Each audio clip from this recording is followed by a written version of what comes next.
All right. Good evening, everybody. My name is Terry Eichel, and I work with the Interreligious Eco Justice Network, a faith-based environmental group in Connecticut. I'd like to start open with our IREGen's land acknowledgement statement. We acknowledge that Connecticut, Algonquin for land on the Tidal River, is the traditional home of Mohegans, Pequots, and many other tribes. We are grateful for our Native people's care for their home and will strive to preserve it for the next 7 generations. IREGen works with religious communities in Connecticut on environmental issues with a special focus on environmental issues that intersect with areas of need or inequity. For example, we help houses of worship implement energy efficiency and clean energy measures. We help faith communities plant vegetable gardens, pollinator gardens, and fruit trees. And finally, we help with advocacy efforts in support of strong environmental policy. This evening, we are hosting our annual webinar on environmental legislation in Connecticut, and I'm grateful to be joined by great colleagues from terrific organizations. We will hear about a wide variety of topics this evening, pending legislation around them, and next steps. Because the legislative session moves very fast, bills can be altered, they can be weakened, they can be strengthened, or folded into other bills. So please, if you see an email from IREGen or another environmental organization this session, please open it so that you can stay updated as to what needs to be done. We also have a really good webinar presentation from last year on navigating the Connecticut legislative website so that you can follow bills. I will share that link to that in my follow-up email to this tonight. We also have a wide range of webinar topics on our website, and you can find recordings of past webinars at iregen.org under resources. Our presenters this evening are Connor Yakaitis from the Connecticut League of Conservation Voters, who will be talking about solar, Alicia Sharamut from Rivers Alliance of Connecticut, who will be talking about riparian buffers and wake surfing, Juliana LaRue from the Connecticut Sierra Club will be talking about the Connecticut Climate Super Fund, Kim Stoner from the Connecticut Green Amendment, who will be talking about the Environmental Rights Amendment. Someone's getting feedback. And Louise Washer from Connecticut Pesticide Reform, who will be talking about pesticide reporting. After the presentations, we will have a moderated Q&A. Please put your questions in the chat or the Q&A. And hang on a second. I'm seeing that there might be some issues with sound.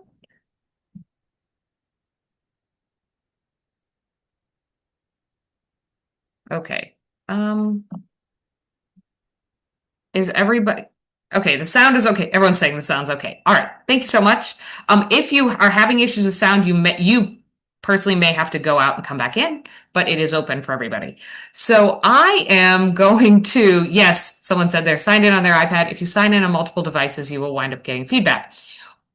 So thank you so much for everyone for coming tonight. We've had a huge blizzard. We know that climate change supercharges extreme weather events, and so we're really glad that you are able to join us here for this webinar. I'm going to start with Connor Yakaitis from the Connecticut League of Conservation Voters, who's going to talk about some solar legislation that will hopefully be pending soon and be getting hearings and whatnot. Connor, take it away. Thank you so much, Terry. And I just want to give a shout out to Terry and IREJN. When you all come up to the Capitol and we've got all the different, houses of worship up there, really, it sends a strong message to the lawmakers. They really enjoy it. The legislative prayer breakfast is like my favorite event of the whole session. So thank you. Great.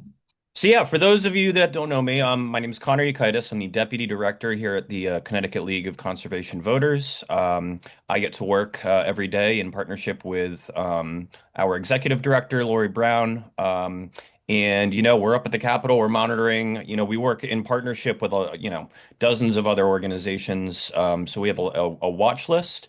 I will make sure we drop a link in the chat on that, but we track all the legislation that Terry was referring to that gets combined with other bills and that, it's just a lot going on, especially during a short session. But there's a number of, so I primarily spend a lot of my focus and work with the Energy and Technology Committee.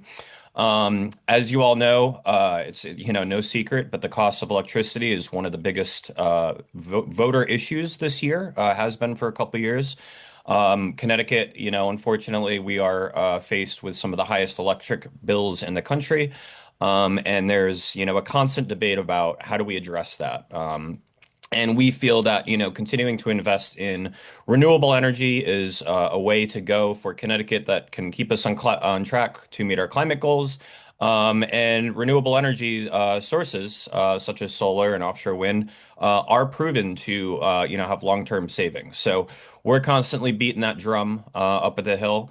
And we do know that, in speaking with the co-chairs of the Energy and Technology Committee, that would be Senator Norm Needleman and Representative Jonathan Steinberg, we are expecting a large solar bill to come out, although we haven't seen too much language. There's some other stuff, a bill being heard in the public hearing tomorrow on solar permitting, but there is going to be, I believe it's called an act concerning renewable energy generation. That is going to be kind of the big vehicle for solar legislation. I did want to talk a little bit about a really cool concept that I've been pretty involved in, which is it's called plug-in solar. You may have also heard it called balcony solar or portable solar. But that is a bill that really actually was spearheaded out in Utah. The Utah legislative session passed it last year.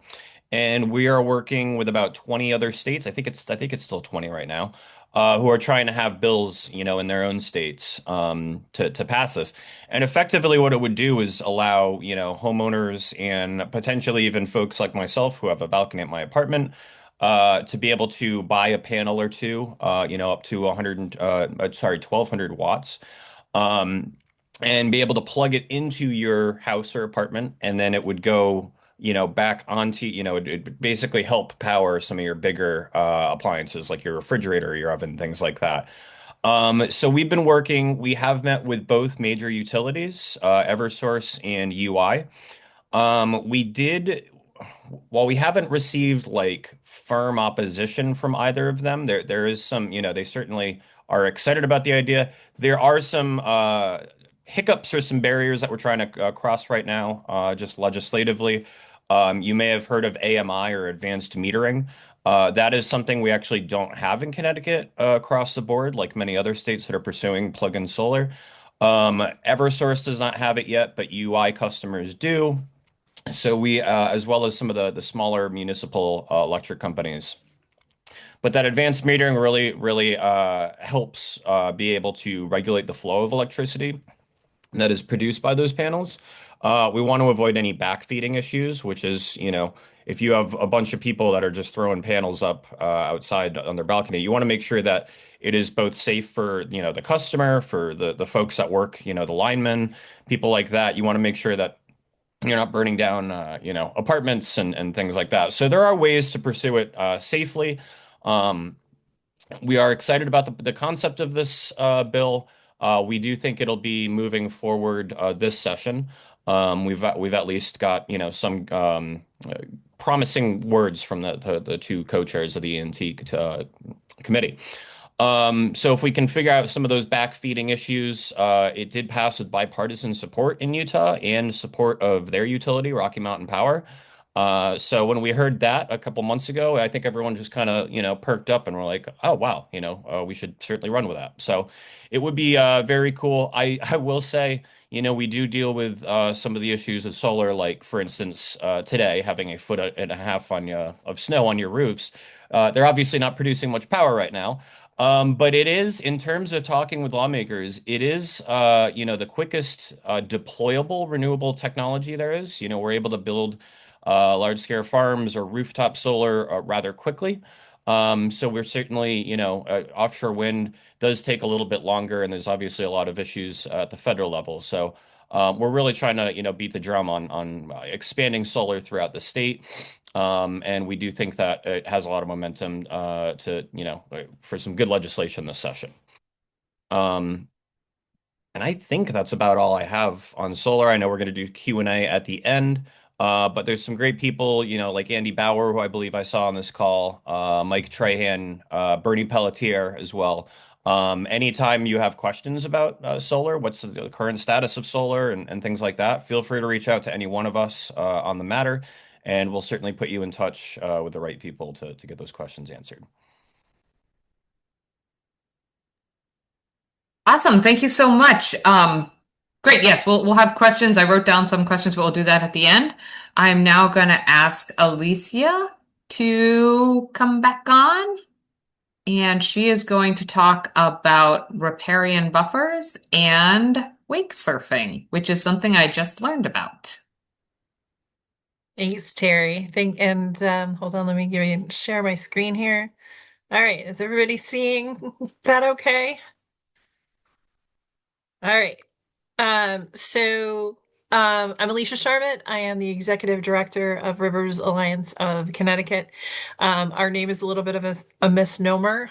We do policy education and outreach, or policy advocacy and education around all water issues, not just rivers, groundwater, surface water, drinking water. It's all connected and it's all important.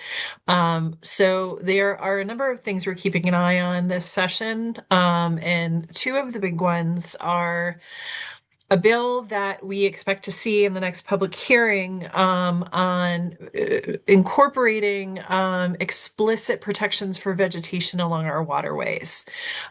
So we call these our wild edges. And the protecting the vegetation along our waterways does a number of extremely important things.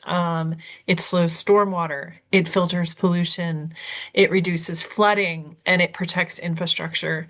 I'm sure we all recall the storm that we had back in August of 2024 in the Naugatuck Valley region that was highly destructive. While it won't prevent a lot of that destruction, having those consistent protections for these vegetated buffers will help mitigate a lot of this. And it also does wonders for water quality as well, improving water quality, preventing water quality issues like blue-green algae. Go to my next slide here. So, and the reason why this is important is because Connecticut is the only state in New England that does not have these specific protections for vegetation in our regulatory and statutory framework. So this is something we really need to do now. So just so you know, our local land use commissions, our inland wetlands, and watercourses agencies, they're the ones that do all of the work in protecting our local waters. So all of the applications and development that come through the towns, they're the front lines. And we need to give them this tool, and it's something that they themselves, the commissioners, have said, we need it to be explicit in the statute that this is something we can do. And this is so important now because preventing these problems is so much cheaper than fixing the problems that stormwater causes, with flooding and water quality degradation. So this is the year we need to do something. There was a legislative working group that worked from October until January to put together recommendations. Some of those recommendations are in the hands of the committee now, as they're drafting the bill. And I believe we made some really good progress in putting these explicit tools into our statute. So once the bill comes out, because it was only raised as a concept, I have not seen the language. It's always tricky when things go into into the process, you don't know what's going to come out on the other side.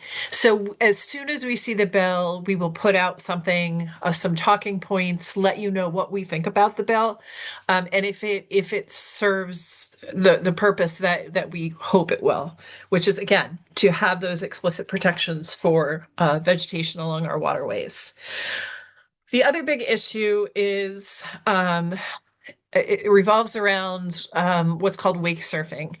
Wake surfing is kind of kind of a new activity for Connecticut. If you haven't heard about it, there are these boats that have very heavy ballasts. So the boats sit low in the water, they go slow, they create 3 to 4 foot wakes. There's a picture of it here, and you can also, the other picture is Lake Warramog on Google Earth. So you can actually see the wakes that they create from space. That's how big they are. The boats are designed to make these big waves. They have outsized impacts compared to traditional boating because the waves are longer lasting and bigger. They cause shoreline erosion. They resuspend sediment at the bottom because of the way they sit. The downwash kicks up the sediment. So if you have a lake that is already dealing with blue-green algae problems, this will make it worse. And there's also conflicts between other lake users like paddlers, kayakers, even swimmers with these large wakes. And Connecticut's lakes are small, shallow, and environmentally fragile. What you will hear from the pro surfers and from some legislators is that, oh, other states do this. Well, when we're talking about Wisconsin and Minnesota, these are states with lakes, hundreds of lakes over 1,000 acres. Connecticut only has 2 recreational lakes over 1,000 acres and only 1 lake over 5,000 acres. So you're really comparing apples to oranges. So the pro surfers have they're spending tens of $1,000s a month on lobbyists to lobby your legislators to get absolute minimum. What they're asking for is 200 feet from shore and 50 acres or above for the lakes and ponds. That is not protective at all. What really needs to happen is we need to see 1,000 feet from shore, a 30-foot minimum depth, because the science has said it needs to be at least 30 feet, not to cause these water quality issues, and a 100-acre activity zone with at least a 200-foot operational width within the middle of the lake.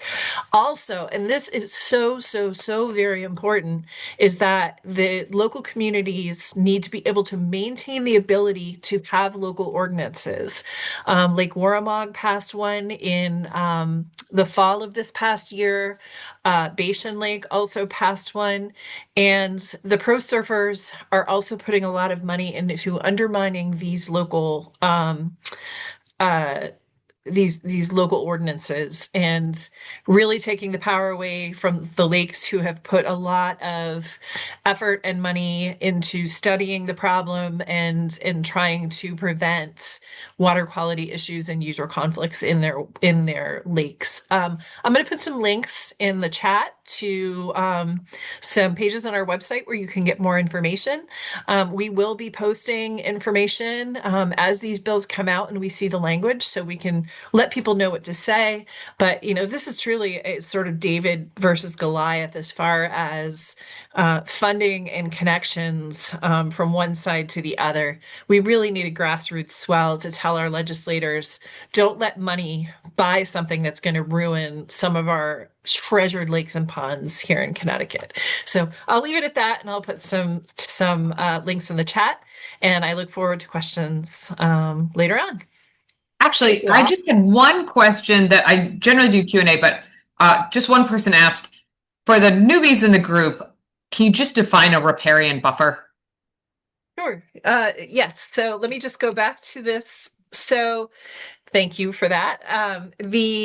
It's a vegetated strip, and it should be a natural vegetation, right? Not lawns, which aren't good, along a waterway. Our waterways in Connecticut are rivers, lakes, ponds, streams. All of these should have this vegetated strip. And as you can see in this picture here, you have a lovely wild area right along the lake that is protecting the lake from all of the things that might be put on the lawn behind it, right? Maybe a pesticide or a fertilizers will absorb all of that when the rain falls instead of it going directly into the lake. And these wild vegetated areas, whether they be plants or shrubs or trees, provide so many ecosystem services. And, there are varying widths of buffers that, provide a certain amount. But you know what? Anything is better than nothing. It's so much better than having lawns all the way down to a waterway, which will accelerate stormwater runoff. Totally. All right, great. Thank you. Thank you for that definition. I just figured there were going to be more than one person probably with that particular question. All right, so now we move to the Connecticut, the Climate Change Superfund, and I'm going to hand it over to Juliana LaRue from the Sierra Club, Connecticut Sierra Club. Yes, hi everybody. I'm just gonna see if I can Should be able to share your screen. share. Yeah, can you see my screen? We can, yes. Perfect. Awesome. So, hey everybody, my name is Juliana LaRue. I see so many familiar faces in here that probably all of you people that I know probably already heard my spiel and already know what the Climate Change Superfund is. But I'll give a really short overview of it, and then I'm happy to answer any questions at the end. But Um, I know a lot of people in here participated in the Environment Committee public hearing on Friday, and there were over 160 pieces of written testimony in support of a climate change super fund. I feel like every other person who spoke at the hearing was talking in support of the climate change super fund. So I just want to thank you all for doing that. And thank you, Terry, for having me here and having me talk about this. So New York and Vermont passed climate change superfund laws, and it's based on the polluters pay principle, where essentially, I love this saying, it's if you make a mess, you clean it up. And I keep saying this in this campaign because I think that it sticks with people. And so the climate change superfund laws are based on the 1980 federal CERCLA Superfund law that was passed. Essentially, again, it is if you make a mess, you clean it up. So companies were held responsible for um, dumping toxic waste or polluting rivers or soil or contaminated sites, and those companies were held liable for paying to clean those up. And so New York and Vermont used that model to pass legislation to hold big fossil fuel companies accountable because science has shown that the top 100 fossil fuel companies emit over 70% of the carbon dioxide out of anyone in the world. And so they are most held responsible to pay for climate damages. So the Vermont law um, does not have a set number in it of how much these fossil fuel companies have to pay. And the New York law does have a set number as to how many or how much money fossil fuel companies have to pay. And so these laws are set up over a time period. So in Connecticut, our law is based off of the Vermont law, where DEEP would be tasked to coming up with the amount of climate damages in the state, and they would use that number of calculating all of the climate damages and look at what big fossil fuel companies do business in Connecticut, whether that's Chevron, Exxon, Sunoco, all big national and global level corporations who does business in Connecticut. And based off of their carbon emissions, they can calculate the amount of damages that they would have caused in the state between 1995 and 2024. It sounds very, very complicated, but essentially it is if ExxonMobil emitted over 1 billion metric tons between 1995 and 2024, they would have to pay a share to the state of Connecticut to help pay for climate resiliency and adaptation measures. And so, as Connor was talking about how to stop the climate crisis and how to lower emissions that help lower greenhouse gas emissions, the Climate Super Fund and the Make Polluters Pay principle is looking at and saying, hey, climate change is already here and we're already facing the effects. And what can we do about that? Why are municipalities, taxpayers, working families, all of us, why are we having to pay for climate damages? Why are we having to pay higher insurance premiums? Why are our insurance companies not covering our homes anymore? Look at California, for example, where State Farm just dropped a whole bunch of people for home insurance because of the wildfires. We are not responsible for the climate crisis, and we should not be held 100% responsible for paying to clean up the damages. Obviously, we all know Connecticut is a coastal state, and we've been facing really extreme weather.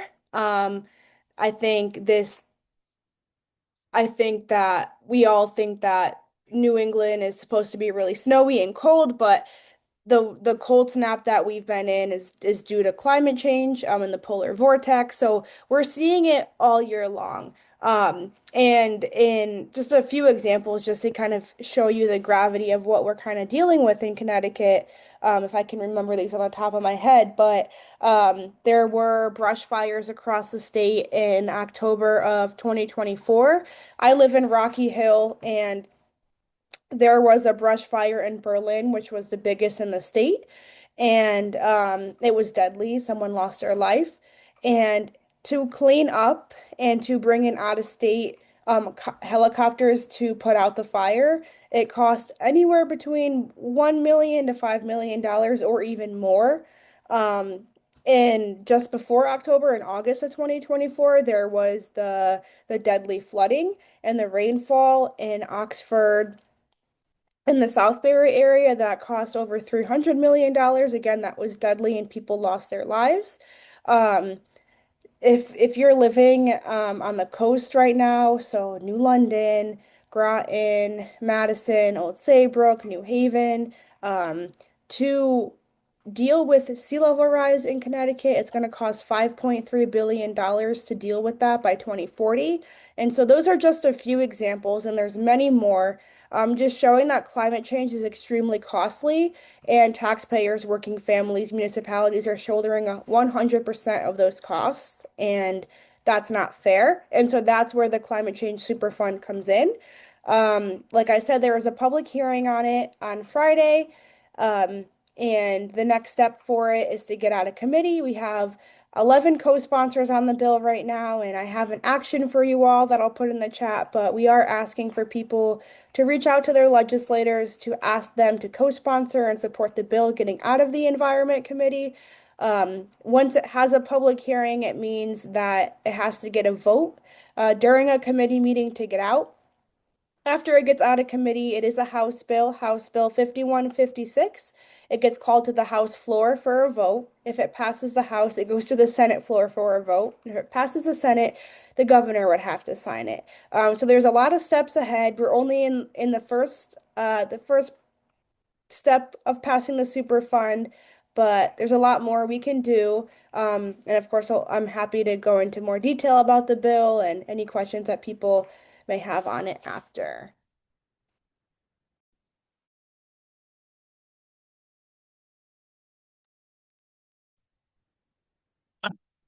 Awesome. Thank you so much, Juliana. I appreciate you. Now we will go to, man, people are asking lots of questions in the chat and the Q&A. We're going to have a active Q&A session. But now I'm going to go to Kim Stoner to talk about the Environmental Rights Amendment. Okay, hang on just a second while I share my screen. All right. Okay. All right. So, let's see, we want play. There we go. Many of you may have already heard about this before because this has come to the Connecticut General Assembly before. But to start from the very beginning, do you have a constitutional right to clean and healthy air, water, soil, ecosystems, and environment, and a safe climate? Not in Connecticut. There are no environmental rights in the U.S. Constitution. There are no environmental rights in the Connecticut Constitution. And obviously, we need all of those important elements, our rights to clean and healthy air, water, soil, and an environment in order to live. So those rights are just as important as free speech, freedom of religion, and other fundamental human rights. You can't be free if you can't breathe. And I come to this actually from being a Quaker. So this is one of the great Quakers in the past, John Woolman, who said, "The produce of the earth is a gift from our gracious Creator to the inhabitants, and to impoverish the earth now to support outward greatness appears to be an injury to the succeeding age." And this is actually part of what the Environmental Rights Amendment would do, is to protect the environment, the natural resources of the state, not just for the current generation, but for the generations to come. As we all know, environmental burdens fall on some people more than others. So polluting facilities are mainly in communities of color and low-income communities that become sacrifice zones. And here are a bunch of examples. And you probably also know the federal environmental protections are being dismantled. The Trump administration has eliminated environmental justice programs. Just this past week, Trump and the EPA administrator, Lee Zeldin, repealed the endangerment finding, which is the basis for the regulation of greenhouse gas emissions. This will be challenged in court. In fact, it is being challenged in court as we speak. This is a really radical rollback of something that has been in place since 2009. And so, it's part of a broad rollback of regulations that have been put in place over decades in both Republican and Democratic administrations. So what we do on the state level is more important than ever. So there is a movement across the country to pass green amendments. So to pass environmental rights amendments that are strong, that have strong and effective language. So they frame environmental rights as fundamental human rights. And as we said before, require the state to protect the rights to clean and healthy air, water, soil, ecosystem, and environment. And also require the state to hold our natural resources in trust for the benefit of all people, including present and future generations. And so this is the leader of that movement, Maya Van Rossum, who just did a tour across Connecticut, who is very involved in making sure that the language that we pass is also going to be strong, effective language. People may have heard of this case in Montana where young people established the right to a livable climate based on the green provisions in the Montana Constitution. And they won on appeal in the Supreme Court as well. So in a few states, Montana, Pennsylvania, and New York, there are green amendments, and these are being used actively to overturn laws that are infringing on people's rights, and also used much more for advocacy and being able to negotiate with government entities in order to make sure people's rights are protected. So some misconceptions about green amendments, that they're a power grab by the state, and it's actually completely the opposite. If it's written appropriately as a green amendment, it gives more power to the people when the state infringes on their environmental rights. So it's really about empowering people to be able to fight back when the state is infringing on their rights. A flood of litigation against industry or even against neighbors. Constitutions are about protecting the people from infringement of their rights by the government, not specifically their neighbors. And so, where the Environmental Rights Amendment would come into play for a private business is when the government is involved in permitting for a business operation or enforcing those regulations or permits. And the history in Pennsylvania and Montana has been 10 or fewer cases per year. So there hasn't been a flood of litigation. Some people say it's vague. How clean is clean enough? So these amendments to state constitutions have been in place for over 50 years in Pennsylvania and Montana. So you don't want to write something that has like very specific standards in it, because we're going to learn more over time. And the risk has to be backed up by the science, but those at risk don't have to wait for government regulators. So, for example, with PFAS in Pennsylvania, they got out in front of the federal government to set standards for PFAS in drinking water because the government was lagging behind. And we're going to see the government lag behind more and more now because the EPA has been cut. There's nobody to set standards. There's nobody to make new regulations. And the other issue is uncertain consequences. So, as I'm saying, it's important to have the principle for protection for the long term because as we find new chemicals, new technologies, new information, we want to have this in place for a long time to prevent harm to people, rather than having to clean up the harm afterwards.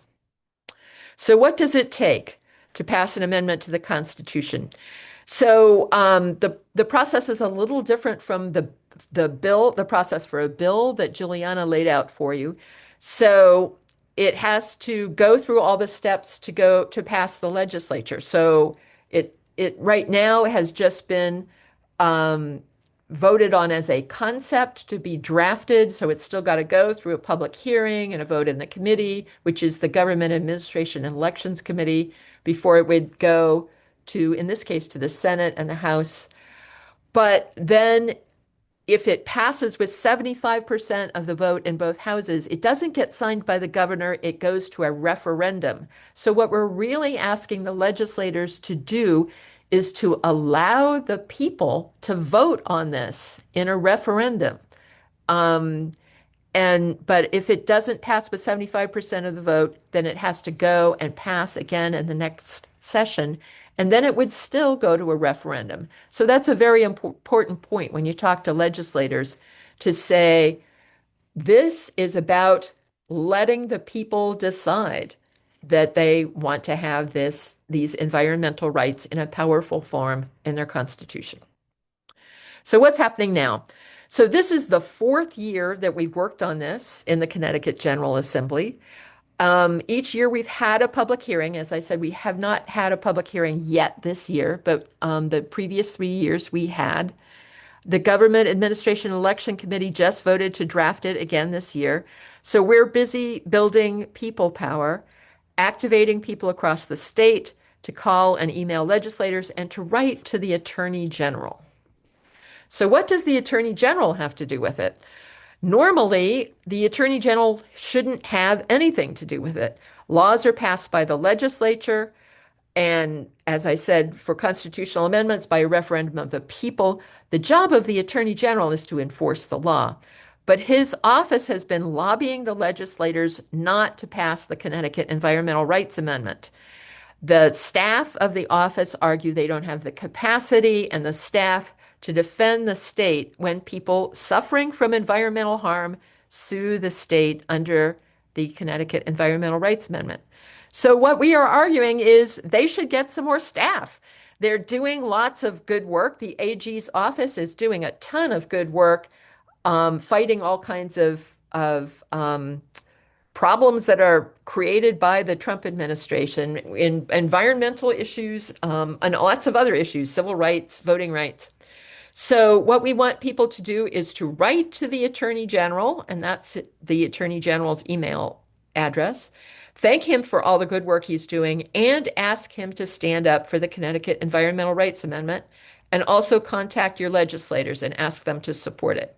We don't have a bill number yet, so you would just write them about supporting this a strong and effective language for the Connecticut Environmental Rights Amendment. And here are some sources for more information. If you want to be kept on the email list about the Connecticut Environmental Rights Amendment and get action alerts, send me an email, kim@ctnofa.org.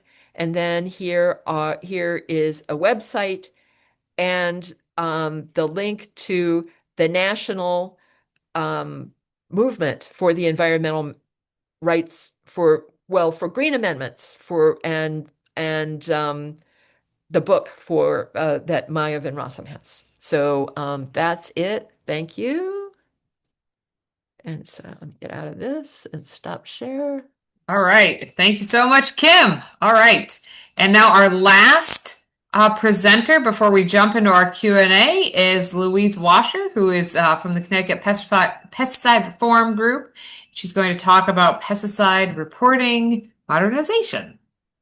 Thanks, Terry. Thank you for having me here. I am going to share my screen, hopefully, and get this going. Hold on 1 second. Oopsies. Sorry, hold on. I'm always bad at getting this thing started. Why is it? Oops, sorry, I am spacing out here. Play from start. There we go. Yay. Can everybody see that? We're good. Yes, you're good. Okay, thanks. So thanks for having me here. I'm going to talk about Ray's bill, House Bill 5155. It's an act concerning pesticide reporting modernization. That sounds like a mouthful, but I'm going to go through it. It was raised by the Environment Committee, and we had a public hearing on the 20th, which was last Friday, which I think went pretty well. I'm feeling guardedly optimistic. I'm with the Norwalk River Watershed Association and the Pollinator Pathway, and together we are helping organize Connecticut Pesticide Reform, which is a coalition that came together a few years ago and has about 40 conservation organizations together, just looking at pesticide use in Connecticut. We know some stuff. We know from the U.S. Geological Survey testing of Connecticut rivers. They test 2 rivers in Connecticut, the Norwalk and the Connecticut, every month, and they have for the past 20 years. So we have some good data on the pesticides that are showing up in rivers. For the Norwalk River, it's as many as 30 pesticides that show up a year, roughly. One class of pesticides that many of you hopefully have heard about really stands out. That's the neonicotinoids. They are present at levels in the Norwalk River. And the USGS has also tested 16 other rivers 1 year, and half of them had levels that are lethal to keystone river insect species such as mayflies. We're also seeing declines in those types of species in the Norwalk River. And I think people are sort of familiar with neonics and their devastating effects that on pollinators, birds, and even mammals now, and people we're finding. So in our work over the past 4 years, I think it took us 4 years to get some restrictions put in place in neonics. I just want to take a second to say that we did have some success last year, to thank the Environment Committee. If you are talking to your legislators, you can give a nod to the fact that we did pass a bill last year that will ban the use of neonicotinoid pesticides on all turf grass, so lawns and golf courses, which is about 350,000 acres in Connecticut, beginning in October 2027. So that was a victory. And during that process, during that 4 years, advocates, those of us working on this, talking to legislators, we kept hearing, well, how many neonics are used in Connecticut? What do we know about what's being used? And unfortunately, because of the way pesticides are reported and made available, we don't know. We don't have data on how much is being used, where it's being used, what pesticides are being used. We can look at data from neighboring states, and which we have done, but when we were talking to legislators, they were like, we need to know about Connecticut, and we need to know this data in Connecticut. Applicators of pesticides are required by law to submit this information. The problem is that it still goes on a piece of paper. I have a picture here. It's still handwritten on a piece of paper and uploaded to DEEP's e-license portal. So because of that, it's just filed under the name of the person and the time that they uploaded it. So you can't search by chemical. No summaries of use can be created. So researchers can't tell when farmers and landscapers are moving from one chemical to another. There's just no easy way for researchers, the public, policymakers, or even the agencies to access the data that we are collecting, thousands and thousands of pages each year. The Council on Environmental Quality just released in December of last year, just published in December of last year, their Pesticides in Connecticut report. So in that, they identify major deficiencies in the way Connecticut is collecting and reporting pesticide data. So 5551 would go a long way to addressing some of the data gaps that they identify. Its goal is to institute the use of modern methodologies for reporting of pesticide applications in the state. So basically, the law is taking, the data the information that's already being given to the state, but just putting it in a digital format. So instead of filling out a piece of paper, you would have a drop down and you would put in, hopefully it would be easier for farmers and landscapers to enter this data, and then it would be in a form, in a database, and we could really researchers could use that information. So a couple of things about the bill. One thing that is missing is explicit language that would require commercial applicators to include in the information that they're giving to DEEP the location of where they're using pesticides, where they're using restricted use pesticides, especially, would be important. So private pesticide applicators, which is mostly the farmers and smaller users, they do have to report location. They report more information now than commercial applicators. So we would like to encourage the legislature to strengthen this bill to include location information from commercial applicators. And with a pushback that you might hear if you're talking about that with your legislator is that landscape companies are concerned that addresses of people would show up. If you could search by location, it would show people's addresses and what they were using, and it would give away kind of the secrets of the combinations of pesticides they use. But this could definitely be done in a way that the information is input in detail, but what's available to the public would be at the town or county level and certainly wouldn't be exposing people's addresses. One concern you might also hear about the bill is from farmers that a searchable database would make farmers vulnerable to being targeted for the use of pesticide. Again, this information, well, the thing is, right now, the way e-license is that you can see a farmer's name. You can see a farmer's name, the address of the farm, and what's used there. So it's not searchable by the name, but if you were to go through all those documents, you can find farmers' names. So the intent of this bill is not at all to target individuals, but to gather the kind of data to better understand, what pesticides are going on the land. So modernization could actually help farmers. It could provide more protection from this sort of thing that they're worried about. And one other thing I just wanted to mention, one thing that the bill does that isn't currently done is that it would require the sellers of pesticide-coated seed to report just the volume of seeds they've sold. And Kim can come back on if there's any questions about the seeds, because she's much more knowledgeable about this than I am. Vermont does track treated seed that's sold. And so we have a model. They've been doing that since 2021. So we have a model to look at how we would do that. The important thing about starting to track seed is that in 2015, the EPA exempted any pesticide, so any registered pesticide or restricted pesticide that is monitored once it's put on a seed is no longer classified as a pesticide. So it's not tracked, it's not monitored, it's exempt. It's a loophole. So at least starting to keep track of what's being sold would be an important step forward in kind of just filling in. This is just a big hole in what we know as a whole country about how much pesticides are being used. Neonic treated seeds I have here, but what the bill is asking for, because that's of special concern, but the bill is asking for all treatments, and that part of the bill actually I think has to be more detailed, as Kim pointed out in her testimony on Friday.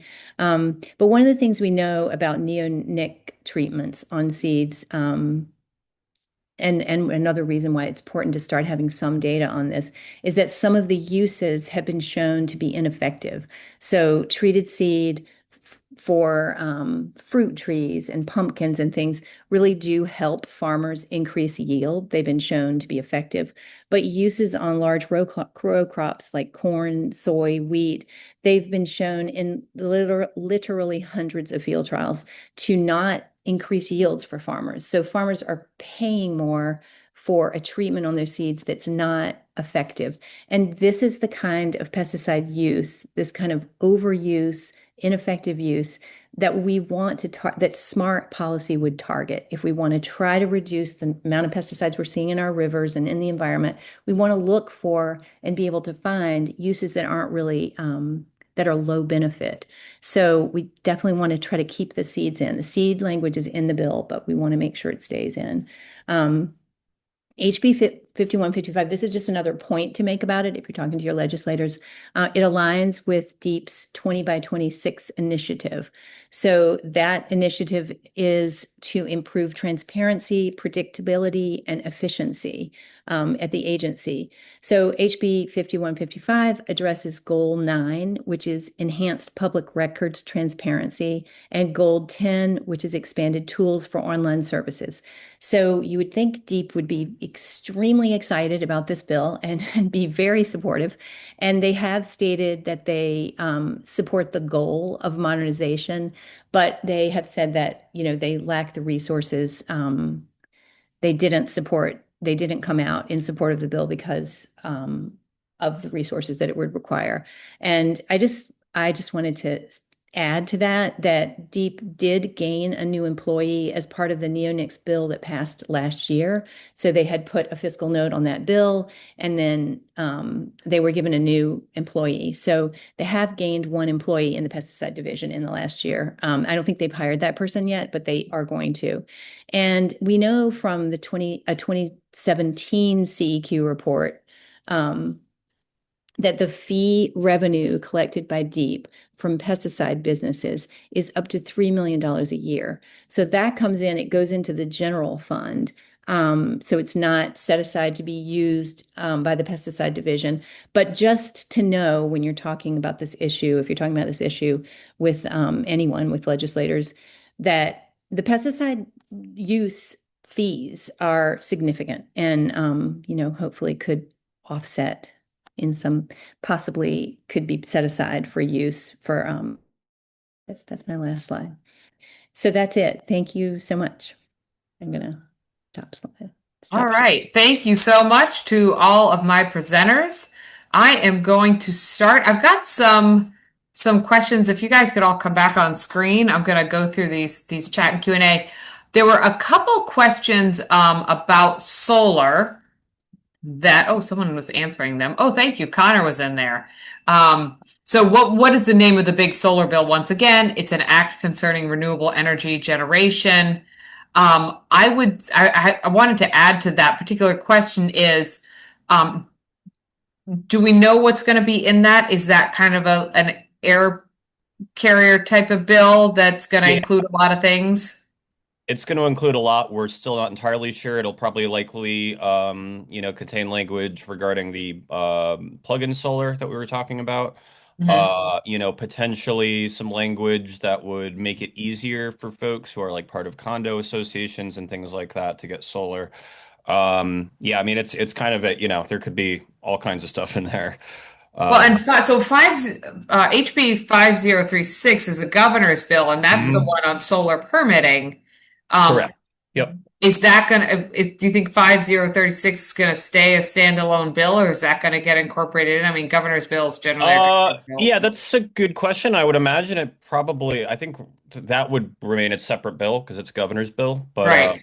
yeah, I mean, And it could. that's got its hearing tomorrow, Correct. Yep. which with this blizzard has completely got away from me. Can you talk a little bit about what's in that bill? And I apologize for not knowing I myself. I I mean, is can. it the Hold on. I Solar was just App looking on Plus bill, or is it more general? It is, yeah. I just had my testimony up a little while ago. So I apologize. They're definitely doing Yeah, that standardized hearing. online.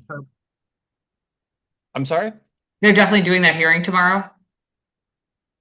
They are doing the hearing. I would imagine it's largely going to be virtual. I mean, I'm probably Yeah, just going yeah. to do it virtually. Okay, yeah, that makes Need to sense. dig out. So yeah, standardized online permitting and interconnection tools allows for local implementation of permitting for eligible installers. Um, Basically, the general goal is to reduce the delays and costs around permitting for solar. Just really kind of, make it more efficient. Um, And I'll say, for the folks watching, Third Act has been doing a lot of work around Solar App Plus, which is a permitting program developed by the federal administration. I think actually it was Trump's first administration, for municipalities to speed solar permitting along, but it's now being managed by a nonprofit. So has its own separate funding, but it was designed for municipalities. So Third Act has been doing a lot of work around educating that, and I know they've got resources on their website. So I can include that information if you want to get up to speed. Let's see here. Let me get back to the chat. and to answer Jody's question, I think the community solar language would probably be in that larger bill, but they haven't actually, they just raised the concept, so there's not actual like language on the bill yet. But it appears that that's where that would go into. Right. Thank you. Yes, exactly. And so for folks, one of the when we talked the webinar that I did last year, sort of on the the legislative process, they raise bills as concepts and then write the language. So that's why we don't quite know what's going to go into that big solar bill, but we certainly do know what's going in the climate change Superfund bill because they already had the hearing on it. Ted actually wanted to know, is anybody opposed to riparian buffers, Alicia? So there, the opposition traditionally has been that folks consider not being able to use a certain part of their property to be a taking. So essentially, yeah. So the taking issue has been the big opposition in the past. I will say that the home builders are not keen on it because I think they believe it's going to provide less space for them to be able to develop. However, the way that I see it, it is going to be an essential tool to make any development to mitigate a lot of the impacts of development with the local inland wetlands commissions being able to protect that vegetation. So, it's something that I think as long as it's clear in the model regulations and DEP does their job in the training, I really think that the developers will end up it will actually be more beneficial for them because essentially the commissions will have more mitigation tools. So yeah, the taking issue has been the problem, and there does seem to be a little bit of a concern from some legislators in doing this to wholesale. They want to start small with certain rivers, and some people don't want, lakes and ponds to be included. However, if we can't do this in a consistent manner, we're not going to get all of the benefits from it. Mhm. So. And so when you say the taking issue, it's basically saying that 10 to 20 feet or whatever from the water line has to be a riparian buffer, essentially. Well, it's gonna depend. The working group decided not to put widths in the bill. However, Okay.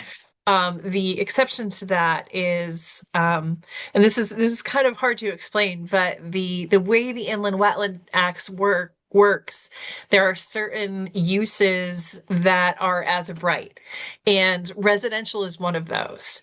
But we really wanted to be able to have an opportunity to protect that vegetation in the residential areas. So that is the only place that was recommended to have a width, and that was 10 feet. That was only essentially an exemption from the residential as of right. So the way we hope it will work, and the way the working group decided it should, is that DEP would provide technical guidance to the commissions on various widths that would be beneficial depending on the resource. Right. And do we know if Deep has the bandwidth? Or would they need another person? Well, they need at least 6 other people. They right Yeah. now have 0 staff that is dedicated to their inland wetlands program. And this is to support 170 commissions. They essentially have 1 or 2 staffers that kind of work on this when things come their way. Mhm. But the model regulations have not been updated since 2006. The fact is that DEP needs to prioritize their inland wetlands program. And yes, they do need resources to go towards that. But right now, they're not upholding their obligations and responsibilities under the Inland Wetland Act, not having sufficient resources in their inland wetlands program at DEP. Was any of that? I remember that the cuts that came down from the federal administration impacted air quality and water quality, I believe, at Deep. Is that part of this, that some of their personnel got cut from No, or this suffered? was long before any of the federal cuts. Okay. Long before. Yeah. Yeah, I I remember there was a 1% for the environment campaign a few years ago where we were really trying to get more in, like 1% of the budget or whatever for Deep, so that they could staff up to, where, because I know that their staff is stretched very, very thin. Another question for Connor. Is it likely that plug-in solar legislation will jumpstart advanced metering in Eversource territory? Why has UI implemented AMI but Eversource hasn't? Yeah, we were actually talking about that last week, as trying to like pursue, either legislation or something to get AMI, into Eversource. It's really a cost thing. UI is 20%, about 20% of the electric customer base in Connecticut, where Eversource is 80%. So they obviously have to spend a lot more. And obviously, it's no secret that the utilities have been you know, at at the throats of Pura for quite some time. And so, like, Eversource told us they're looking to get Massachusetts on board with AMI first because they have a much better regulatory environment. So I don't know, maybe when all the lawsuits get, the dust settles after those, we would see Eversource invest in AMI in Connecticut. It does sound like they're going to refurbish the old meters from Massachusetts, potentially send them down our way. I would just prefer to just have, a new AMI. So we'll see. More to come on that. We did not realize just how much of a barrier AMI would be to plug-in solar.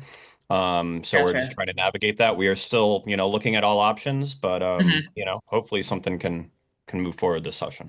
And just to highlight there are lots of good links in the chat, folks, so please avail yourselves. But in third act, Lynn Stoddard they're doing a webinar on Solar App Plus training. It's for Connecticut municipal leaders and building officials. However, I'm sure everyone is welcome to join. It's this Thursday from 1 to 2. And she did put the link to register in the chat. So she said, invite your municipal officials to attend. Lynn, I did send this to our first select woman because I have been talking to her about it. So, but if you want to learn more about it, it's a really good resource. Let's see here. Some of these questions we have answered.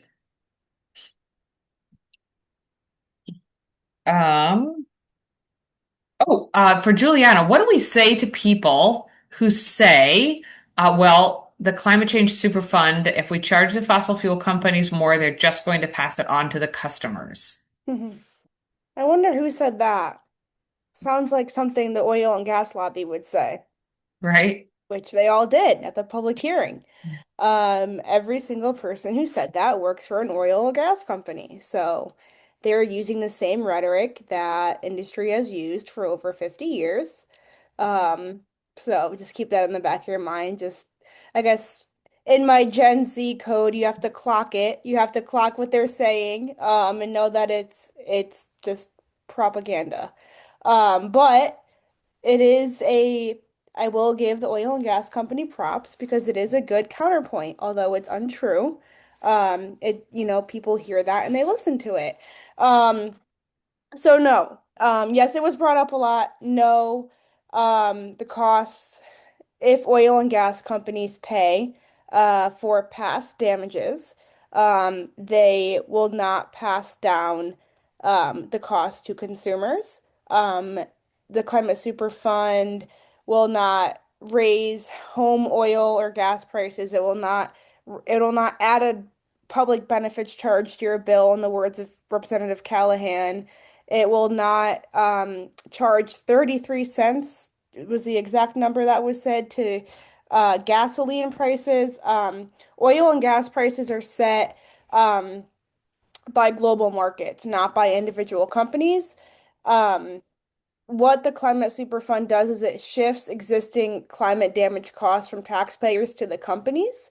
And the American Petroleum Institute even stated many times before, petroleum prices are determined by market forces of supply and demand, not individual companies. Um, Even OPEC can influence supply levels, but cannot dictate prices in specific regions or specific companies. Because fossil fuels are traded globally, companies must sell at the market price regardless of their individual costs. Um, and again, the Climate Change Superfund is based on past damages, so we are not regulating their use of fossil fuels. So we're not stopping them. We're not stopping their supply and demand. They can use and sell as many fossil fuels as they want in the future. We're looking back the past 25 years on their emissions. So in the New York bill, they had the resources to come up with a number. So $75 billion is what oil and gas companies would have to pay. That's not one or two oil or gas companies. That's probably around 10. So I think it's 3 billion a year for 25 years if that math adds up. So New York will be getting 3 billion a year for 25 years from oil and gas companies. And in New York, economists have come out and they economists have come out in New York and they're saying that the prices will not go down on consumers, and the 75 billion, according to each individual company, is less than 1% of their annual profit. So it's a very, very small number if you look at the broad range of things and how much profit that they're making. And then we can also look at competition as well. So gasoline providers are in competitive markets. So if company A let's say Exxon tries to raise prices above market rates to cover Superfund payments, company B, like Sunoco, if they aren't under that Superfund threshold, people are not going to go to Exxon. They're going to go next door to the Sunoco and get gas. And then Exxon's going to end up losing money because no one's going there anymore. So there is a market and there is competition.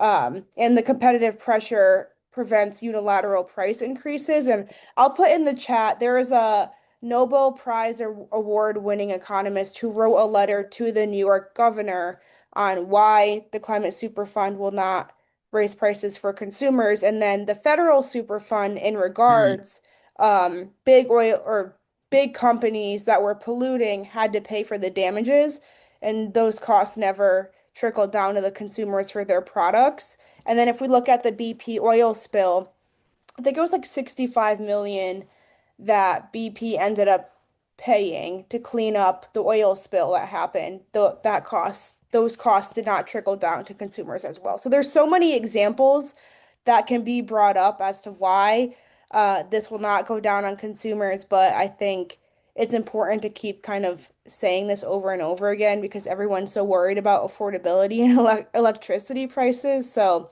Oh, right. Yeah, really yeah. good question. Really complicated answers, but the answer is no. And these people that are saying it are just, repeating the same rhetoric that oil and gas companies have been using for decades to avoid accountability. So that's my short Good. answer, but after my long answer. No, that's fine. Yeah, absolutely. Um, Rosalind just asked, and Connor answered it, but I'll just ask it for the group in case they didn't see it. Does Utah have advanced metering, or did they have another solution for balcony solar? And Connor said it does have advanced metering. Most states have it now, but we are behind. We are indeed on more than just one or two things. But yeah, Rocky Mountain Power, I think all of their customers at this point, because they serve 6 states, I think, but they completely have AMI. So Okay. And Peter just said there are some studies have indicated no grid impact from the very small um, feedback from balcony I solar. think he meant I'm assuming meant feedback. Feedback, okay. Yeah, just yeah. Again, Um, there are certainly valid safety concerns as it relates to protecting the customer and also the electricians. They don't want to be zapping them. and so Diane actually asked if I'd be sending out these links. So yes, I will send out the links.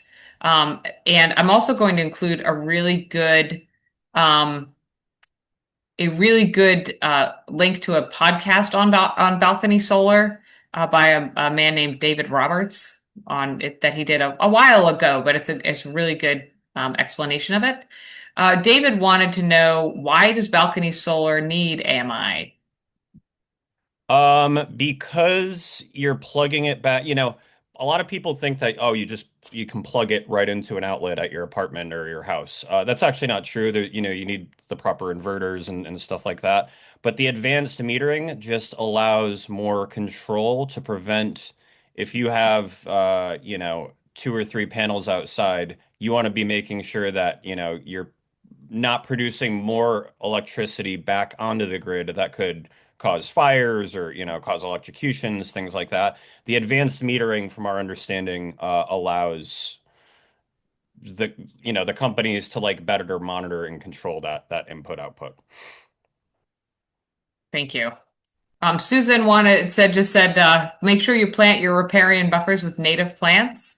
Yes, we love a native plant here at IREJN. So,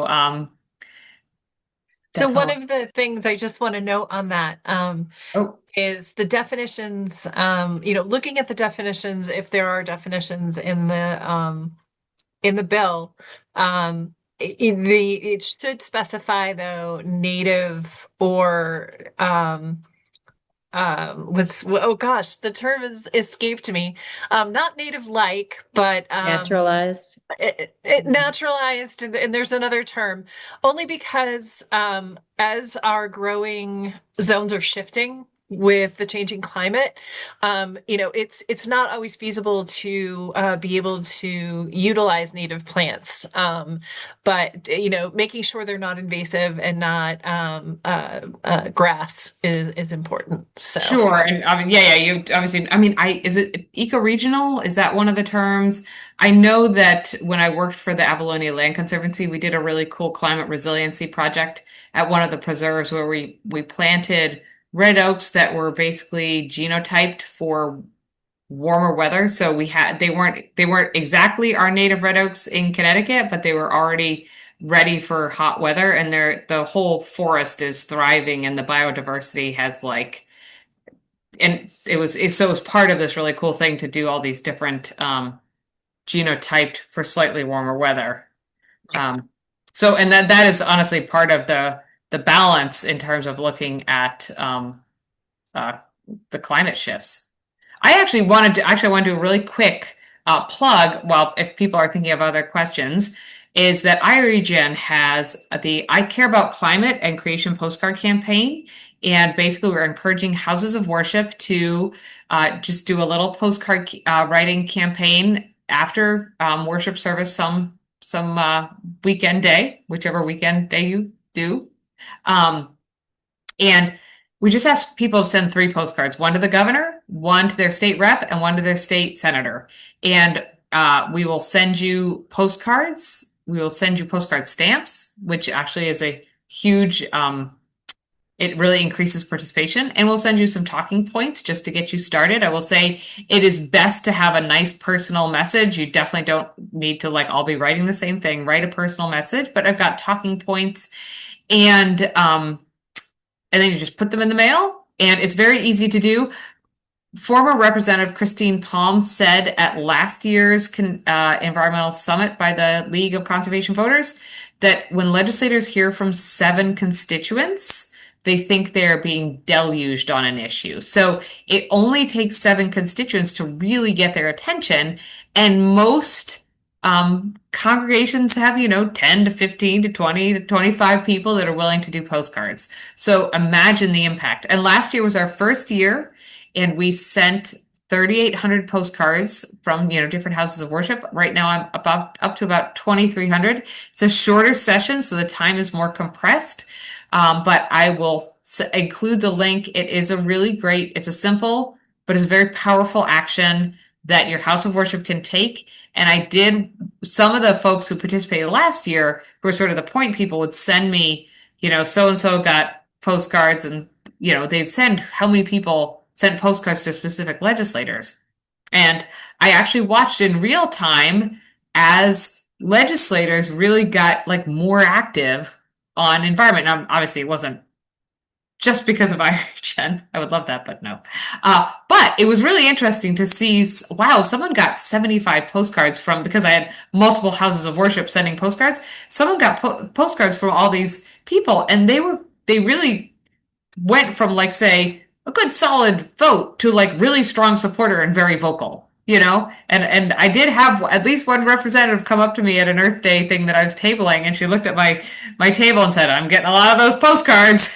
And I was like, yay. So, it's, like I said, it's something we will provide you with the postcards and the stamps and the talking points. So I will send out the link. So anyway, that's my little plug. And we do have our legislative prayer breakfast on Earth Day, which is Wednesday, April 22nd from 9 a.m. to 10:30. The program itself will be 9:30 to 10. Short and sweet, but it will be very, very nice.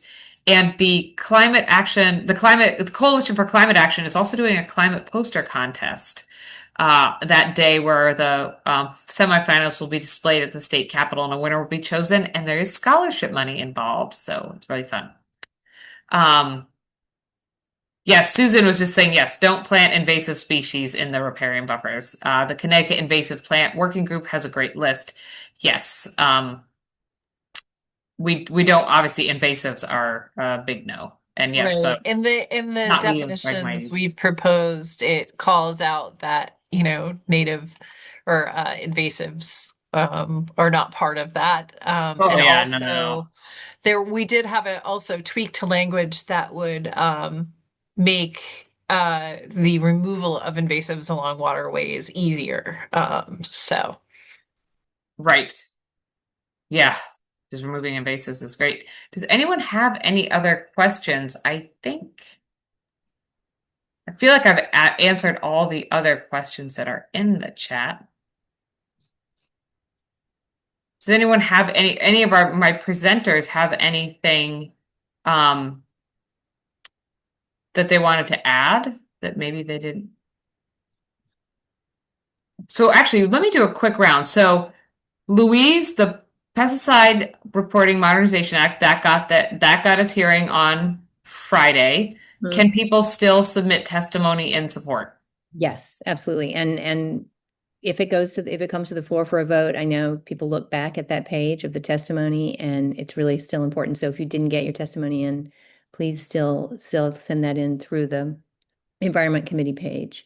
Great. And if you are talking to your legislators, ask for them to co-sponsor if they're supporters. That would be hugely helpful as well. Perfect. And that's the same thing for the Climate Superfund bill. It got its hearing on Friday as well, but you can still submit testimony and support and ask your legislator to co-sponsor it. And you can, if you do write in testimony, you can CC or you can forward it to your legislator. That's kind of a good way of reaching out and saying, I sent testimony and I care about this, and share your thoughts that way. Great. And the Environmental Rights Amendment is a bill to be drafted yet in government administration. Right. Yes. Committee. So on Friday, it just got the vote to be drafted. So we don't have the actual bill number or language yet, or the hearing number. So to be determined.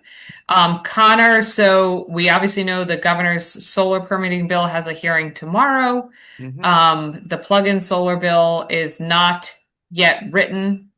No, but I think that March 5th we expect there to be I don't know that it's on the calendar yet, but we were told March 5th is likely when the big solar bill will be heard in public hearing.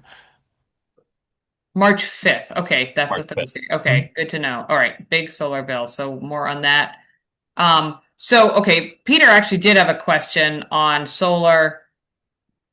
To maybe just to sum up, because this is one has multiple pieces. Other than simplified solar permitting and balcony solar, what other initiatives to promote solar in Connecticut are being pursued this session? I think that's going to really depend on how much they're willing to put in that big giant bill. But I think, expanding community solar options, again, just like apartments and condos and things like that, being able to make sure it's easier to get those installed. So a lot of different stuff, and then permitting.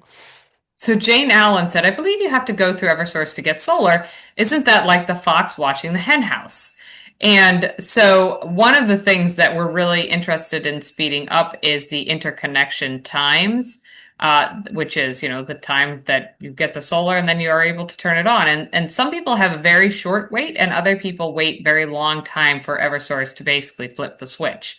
And hopefully that will be something. I know in my conversations with legislators, just speeding up that interconnection time. And that's also the sort of point of solar permitting, is making these systems more efficient will improve solar adoption just by making it easier for people to access. Kenny wanted to know, can you talk more about the community solar in the bill? But the bill hasn't been written, so we don't. Yeah, I mean, I wish I could, but I would say probably a week from now. Ooh, well, and so this is a great segue. When you guys see another webinar coming down the pike from an organization like IREGN, whether it's, a different, and they're saying we're going to be talking about legislation, definitely sign up for it, because as you know, there are updates that happen all the time. Bills are getting drafted, or they're, being changed, or new languages being added, and you want to know, what does that mean for the bill now? So when you see something like this, definitely sign up for it. Andy Bauer said, Eversource sometimes claims a long wait time is due to having to upgrade a transformer. Right. And I will say too, I think there's going to be some language, hopefully, just on like consumer protections. You hear because there's so many different solar companies, some of them can be pretty aggressive when they're going door to door. And I know my great aunt who's just turned 97. We were over at her house for her 97th birthday. She said, she's had like 3 or 4 solar companies come and aggressively try to, so just making sure that there's some regulations in place. And so good. And so the last, so Alicia, or Alicia? Alicia. Alicia. Okay, sorry. Yeah. So I'm like getting so flummoxed by the spelling. So Alicia, those bills have not yet been drafted. The concepts were raised. Okay. We had expected to see the riparian buffers bill on the last public hearing, but it was not. And I'm waiting to see when the next environment public hearing will come up. Connor, I don't know if you have any inside, but it seems like Friday probably will not be because we were already at that 5-day deadline. So I'm thinking, unless they're able to slide something in Friday, it would be Monday or Wednesday of next week. Yeah. So Yep. Say, Walter said his legislators are Republican and not supportive, and he wanted to know the best way to approach them. Walter, I'm in the same boat. My legislators are also not very supportive, or supportive at all. But I just stay contacting them, quite frankly. Like they just hear from me. I encourage other people, other like-minded folks in my town to reach out to them. And, because legislators are people with jobs and they want to keep those jobs. And so if they hear from enough people in the town, they will hopefully start to listen. And obviously, the more entrenched someone is in being opposed to solar, then it might be harder. But, we just have to keep trying. And Andy Bauer said ConnecticutEnergyNetwork.org has a page with solar vendors still doing business in Connecticut in 2026. That is a great resource. Obviously, things have shifted a bit, but solar is still a great option for everybody. So I feel like that brings us right up to time. And I want to thank all of our presenters for talking tonight. I really appreciate you guys. I appreciate everyone who tuned in. I am very glad that you were able to join us. I hope everyone's power is fine. And I'm really grateful for everybody's efforts and passion and commitment to all this great work. So I will put this up on our YouTube channel. I'll put it up on our website. I will send a follow-up email from the Eventbrite, which you sign on. It sends automated things. I will include these links as long as Eventbrite doesn't flag me for it, and all these links. And I'll also do something in our follow-up for our listserv as well. And you'll hopefully get all this information. So stay involved. Please stay opening all our emails. I know the legislative session gets a little bonkers, but please keep opening our emails. All right. Thank you so much, everybody. Thanks a lot. Bye.